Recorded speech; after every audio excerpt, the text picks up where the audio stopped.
기도하겠습니다. 거룩하신 아버지 하나님 감사합니다. 오늘 복된 날 우리에게 허락하시고 이렇게 생명의 말씀 앞으로 인도하시며 우리 영혼을 위하여 하나님께서 우리에게 생명 양식을 주심을 감사드립니다. 성령님 이 시간 함께하여 주셔서 모든 이들에게 기름 부어 주시고 하나님의 생명의 말씀으로 우리 영혼이 살찌워 갈 수 있는 은혜 가운데 우리가 들어갈 수 있도록 역사하여 주시옵소서. 하나님께 감사와 찬양과 영광을 올려드렸고 예수님의 이름으로 기도드리옵나이다. 아멘. 이 시간은 셈의 후예들에 대해서 살펴보도록 하겠습니다. 먼저 시편 90편 10절을 봅니다. 우리의 연수가 70이요 강건하면 80이라도 그 연수의 자랑은 수고와 슬픔뿐이요 신속기간이 우리가 날아가나이다. 아멘. 우리가 셈은 노아의 첫째 아들이죠. 그래서 셈을 이어서 아브라함, 그 다음에 다윗, 예수 이렇게 우리가 쭉 이어왔습니다. 아시아 민족의 조상은 그 예수를 통해서 다윗, 아브라함, 셈으로 올라가는 그 족보를 우리가 살펴보면 우리가 셈의 후예라는 것을 알 수 있습니다. 또 셈에서 아브라함까지의 계보를 우리가 창세기 11장 10절에서 26절을 보면 이름과 대수가 나오고 또 나이가 나옵니다. 자녀 출생 나이가 나오고 사망 나이가 나오는데 셈을 보면 이렇습니다. 그가 첫 자녀 출생을 100세에 첫 자녀를 낳았고요.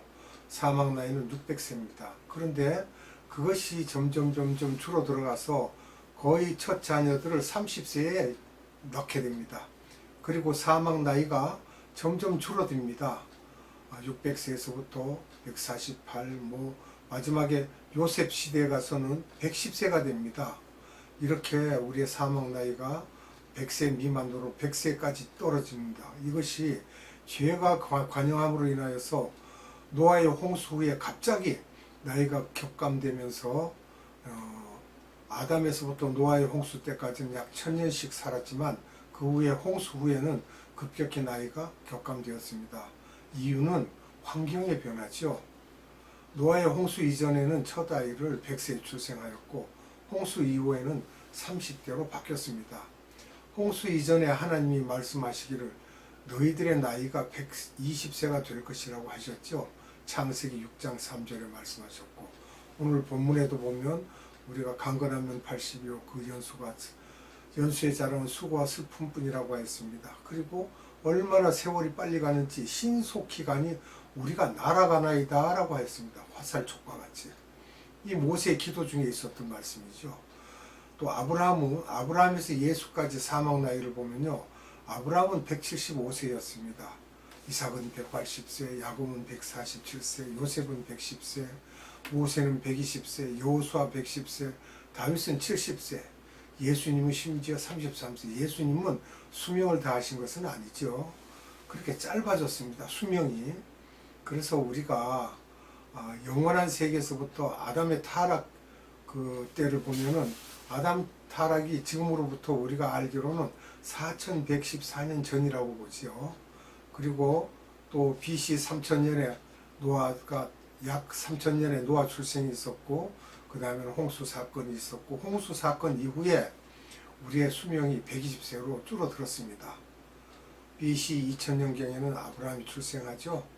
그리고 AD 지금 우리 이 시대에는 100세 시대라고 하지만 100세가 안 돼서 죽는 분이 많습니다. 훨씬. 이후에 이제 우리가 살다 보면 7년 환란이 있고 그 다음에 공중재림이 있으며 그리고 천년왕국이 있을 것이고 예수님 그때는 지상재림 하시죠. 그때 다시 천년의 수명이 회복된다는 것입니다. 노아 홍수전 때로 회복돼서. 그리고 마지막에 이제 심판이 있죠. 아담 타락전으로 회복시키시기 위하여. 그때는 심판하면 새 에덴 즉 천국으로 갈 것이요. 또 심판받은 자들은 불못으로 들어갈 것입니다. 그러면 창세기 9장 22절로 27절을 봅니다. 가나안의 아비 함이 그 아비의 하체를 보고 밖으로 나가서 두 형제에게 고하며 셈과 야벳이 옷을 취하여 자기들의 어깨에 메고 뒷걸음쳐 들어가서 아비의 하체에 덮었으며 그들이 얼굴을 돌이키고 그 아비의 하체를 보지 아니하였더라. 노아가 술이 깨어 그 작은 아들이 자기에게 행한 일을 알고 이에 가로되 가나안은 저주를 받아 그 형제의 종들의 종이 되기를 원하노라. 또 가로되 셈의 하나님 여호와를 찬송하리로다. 가나안은 셈의 종이 되고 하나님이 야벳을 창대케 하사 셈의 장막에 거하게 하시고 가나안은 그의 종이 되게 하시기를 원하노라 하였더라. 아멘. 여기서 보면 셈은 노아의 큰아들이죠. 첫째 아들이고 그 다음에 야벳과 함께 아비 하체를 가렸던 사람입니다. 이건 착하다고 봐야 되죠. 선이라고 볼 수가 있고 함은 아비의 하체를 보고 나가서 형제들에게 떠들었습니다. 아비의 하체를 봤다. 그건 악이라고 볼 수가 있죠. 그래서 창세기 9장 25절로 26절에 가나안의 함족은 셈의 종이 되도록 그렇게 저주를 받은 것입니다. 창세기 9장 27절에 하나님은 야벳을 창대케 하사 셈의 장막에 거하게 하신다고 하셨어요. 즉 야벳은 유럽의 조상인데 유럽을 먼저 복음화하시겠다는 말씀이고 그 다음에 그 유럽이 셈의 안으로 들어온다는 것이죠. 즉 바울의 마게도냐 그 비전을 우리가 사도행전 16장 6절에서 10절에 기록된 대로 보면 알 수가 있습니다. 이 말씀 때문에 유럽이 먼저 복음화되고 하나님의 계획하신 가운데 바울이 마게도냐로 먼저 가게 된 이유가 됩니다. 아시아에는 악령이 너무 많아서 힘들 것을 예상하시고 즉 인도, 네팔, 파키스탄, 에베레스트 산맥을 타고 기독교와 반대되는 불교, 천주교, 라마교, 힌두교, 시크교 또 이슬람교 등 악령의 종교들이 아시아에서 시작되면서 인도나 중동, 파키스탄, 네팔 등은 악령의 마귀들이 공중권세를 잡고 있어서 유럽을 먼저 복음화했죠. 그러나 야벳 족속은 유럽입니다. 야벳 족속은 니무롯의 바벨론 종교가 있었으나 아시아 쪽보다는 더 만지기가 좋아서 야벳을 먼저 창대케 하셨다는 것입니다. 그래서 사도 바울을 통해 유럽의 이방인들에게 먼저 복음을 전하게 되었던 것입니다. 그럼 우리가 아브라함을 보면 BC 2000년경이죠. 1000년 후에 다윗이 BC 1000년경이고 그 다음에 BC 500년에는 느부갓네살 즉 바벨론의 왕이죠. 이 바벨론의 왕도 하나님께서 내 종이라고 하셨어요. BC 450년경에는 이제 페르시아가 일어나고요. 이건 이란은 유력계입니다. BC 350년경에는 헬라가 생기죠. 알렉산드리아 이제 왕을 위시해서 그리스가 거기서 일어납니다. 그리고 BC 63년에 로마가 이제 일어나는데 헬라도 점령합니다. 그리고 BC 4년에 예수님이 탄생하십니다. 저는 BC 4년에 예수님이 탄생하셨다고 봅니다. AD 그렇게 해서 로마는 AD 476년까지 가죠. 약 520년간 로마 시대가 이루어지게 됩니다. 그러면 BC 450년부터 500여 년 후 사도 바울을 사용하시기 위하여 준비한 것들이 무엇이 있는지 또 조금은 살펴봐야 되겠습니다. 나중에 사도 바울이 야벳의 복음화를 위해 페르시아를 준비시켰습니다. 페르시아도 유럽계죠. 먼저 헬라 사람들에게 언어를 주시고 헬라어가 그때는 뭐 세계 공통어라고 봐야 됩니다. 문화도 발전시키고 문학, 철학, 의학, 건축, 도로도 발전시키면서 르네상스 시대라고 일컬음을 받은 지역들이죠. 그 당시에 아리스토텔레스, 소크라테스, 플라톤 등 당시 유명한 철학자들이 나오면서 이들이 하늘의 비밀을 보아서 글로 담을 수 있는 그릇을 준비하셨습니다. 그래서 사도 바울이 하나님의 비밀을 담을 수 있는 그릇, 즉 사도 바울을 키우셨다고 보셔야죠. 그렇게 해서 사도행전 9장 15절을 보면은 그가 하나님께서 쓰시는 그릇이라고 했습니다. 사회 구조, 과학, 수학, 정치, 군사력, 건축기술, 예술, 조각, 그림, 음악, 의술 등 그런 것들이 발달되어서 지적 수준이 아주 높아졌습니다. 그래서 지적 수준이 높은 으로 만들어져서 하나님의 복음을 전하는 도구로 사용하셨던 것입니다. 사도 바울이 마음껏 유럽에 복음을 전할 수 있도록 그 모든 배경이 기초가 되었던 것입니다. 1세기에서 3세기에서는 카타콤 시대인데 이 시대는 참 하나님이 기뻐 받으시는 시대입니다. 그리고 로마 가톨릭이 있었죠. 전 유럽, 중동까지도. 그리고 1054년에 히랍 종교가 생깁니다. 그리스 종교라고 하죠. 또 러시아 종교가 있고 성공회가 있고, 성공회는 영국을 통해 세계 기독교를 시행하는 그런 성공회가 되었습니다. 종교개혁은 로마 가톨릭 교회에서 종교개혁이 1517년에 루터가 종교개혁을 하죠. 그렇게 해서 개신교가 생겼고, 개신교가 전 세계 복음화를 이뤘던 것입니다. 이렇게 야벳이 먼저 유럽, 즉 먼저 창대케 하셨기에 오늘날도 하늘의 비밀을 알게 해주심으로 하나님의 크고 높은 하늘의 비밀을 유럽을 통해서 많은 지혜를 주셨습니다. 그래서 유럽으로 신학을 위해 유학 가고 그쪽에서 많은 복음이 전해졌던 것입니다. 그렇지만 야벳은 셈의 장막에 거한다라고 하였어요. 그렇게 하셨으므로 야벳이 그렇게 창대하였어도 셈의 손안에 있다는 말씀입니다. 셈의 후손이 누굽니까? 아브라함을 이어가고 다윗을 이어가고 예수님이 탄생하셨죠. 그래서 예수 안에 있다는 이야기를 우리가 알 수 있습니다. 예수를 통해서 아브라함의 씨앗을 통해 열방이 복을 받으리라 하셨잖아요. 그리고 야벳은 셈 집안의 한쪽에서 셋방살이 할 수밖에 없다는 그런 말씀이 되겠습니다. 또 셈이 큰 집입니다. 동생 야벳은 땅 넓히는 일만 하였던 것입니다. 그 이유는 예수님이 셈의 후손이기 때문에 그렇습니다. 아브라함에게서 이제 유대인과 아랍인이 나누어지죠. 이렇게 하고 또 역사의 주인인 예수님의 초림의 역사 구조를 우리가 또 알 수 있습니다. 마태복음 1장 17절에 예수님의 세계라고 하죠. 아브라함에서 다윗까지 14대, 다윗에서 느부갓네살 즉 바벨론에 이거할 때까지 14대, 또 느부갓네살 그 바벨론에서 예수님 때까지가 14대죠. 재림의 역사는 유대인과 아랍인이 주축이 되어 재림의 모든 구조를 만들어가고 있는 것입니다. 마지막 때 셈의 후예들을 보면 한국과의 관계도 좀 연결이 되지 않나 싶습니다. 에벨의 두 아들이 있습니다. 벨렉과 욕단인데요. 벨렉이 그 계통을 통해서 아브라함이 20대 또 후손으로 나오고, 그 다음에 그 대를 이어서 예수님이 그 초림 준비를 하게 됩니다. 그리고 그 예수님 당시에 12제자와 120문도, 예루살렘의 교인도 그 외에 복음을 받아들이는 사람들을 통해서 이방인 선교가 시작되었다고 보면 되겠습니다. 그리고 두 아들 중에 욕단도 역시 그 후손이 우리가 당분으로 보고 있습니다. 1세기에서 20세기에 이르기까지요.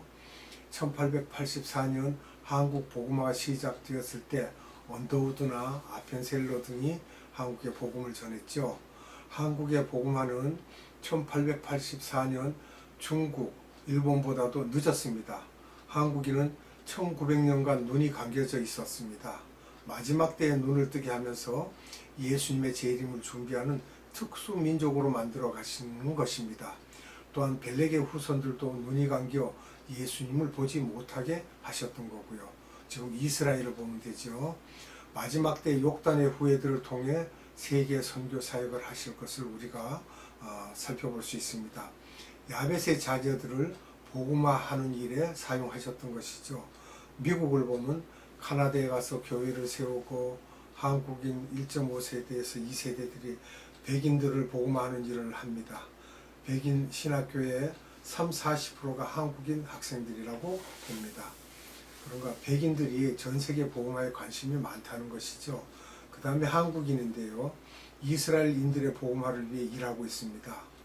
야벳의 자녀들에게도 다시 복음을 전하는데요. 소련, 구소련, 중앙아시아, 우즈베키스탄, 카자흐스탄을 선교사들이 복음화시키고 있습니다. 그리고 유럽, 즉 동유럽하죠. 유럽에도 야베스 사람들을 복음화시키고 있습니다. 서유럽도 마찬가지입니다. 이탈리아, 그리스, 불란스, 영국 등 야베스의 자녀들이 셈의 장막에 거한다는 말씀이 셈과 욕단의 후예들을 통해 야베스 사람들이 그 장막 속에 있는 것을 볼 수 있는 것입니다. 중동 지역이 있습니다. 왜 우리 민족을 이렇게 사용하시는가 볼 때 성서 속에서 이런 근거를 찾을 수 있습니다. 마지막 추수 때에 셈, 함, 야베스의 후손들 모두가 욕단의 후예인 한국을 통해 많은 혜택을 받고 있으며 야베스의 후예들을 통해 처음에는 복음화가 시작되었지만 요즘은 백인보다는 한국인 선교사들을 더 좋아하고 선호하고 있습니다.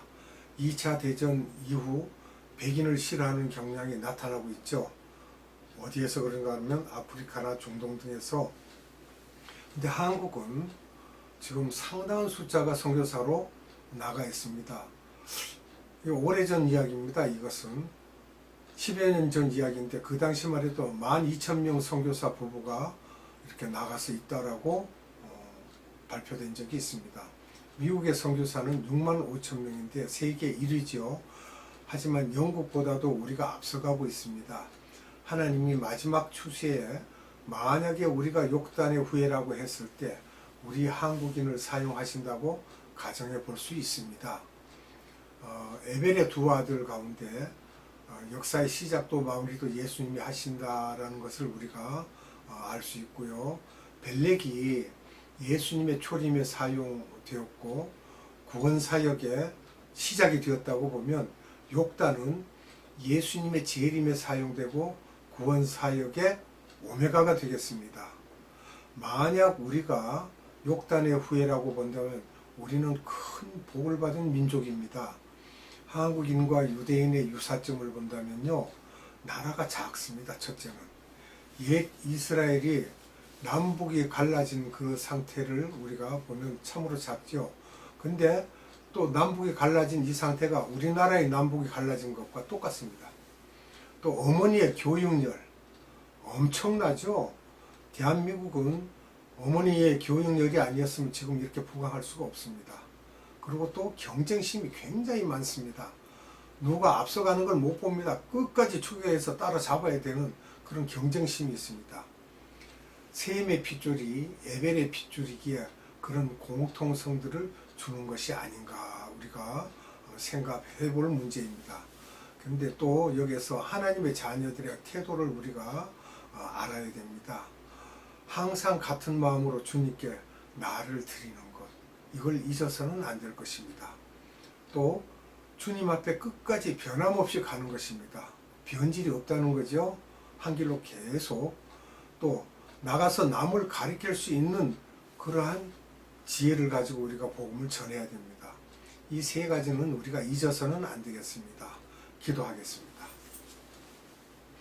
거룩하신 아버지 하나님 감사합니다. 이렇게 생명의 말씀을 우리에게 주셔서 우리의 선조들을 살펴볼 수 있게 하시고 어떻게 복음이 흘러왔는지도 자세히 살펴볼 수 있도록 은혜 베풀어 주심을 감사드립니다. 성령님께서 함께하여 주셔서 우리로 지혜롭게 하시고 이 들은 말씀과 선포된 말씀이 우리 마음에 깊이 새겨져서 마지막 때 우리가 사용되는 민족의 한 사람으로 또한 하나님의 자녀로 우리가 복음 전하는 일에 참으로 마음과 뜻을 다하며 힘을 다하며 목숨을 다하여 전할 수 있는 그러한 믿음 가운데 우리가 살아갈 수 있도록 은혜 베풀어 주시옵소서. 아버지 하나님께 무한한 감사와 찬양과 영광을 올려드리옵고 예수님의 이름으로 감사하며 기도드리옵나이다. 아멘. 주님 가르쳐준 기도로 예배를 마칩니다. 하늘에 계신 우리 아버지, 아버지의 이름을 거룩하게 하시며 아버지의 나라가 오게 하시며 아버지의 뜻이 하늘에서와 같이 땅에서도 이루어지게 하소서. 오늘 우리에게 일용할 양식을 주시고 우리가 우리에게 잘못한 사람을 용서하여 준 것 같이 우리 죄를 용서하여 주시고 우리를 시험에 빠지지 않게 하시고 악에서 구하소서. 나라와 권능과 영광이 영원히 아버지의 것입니다.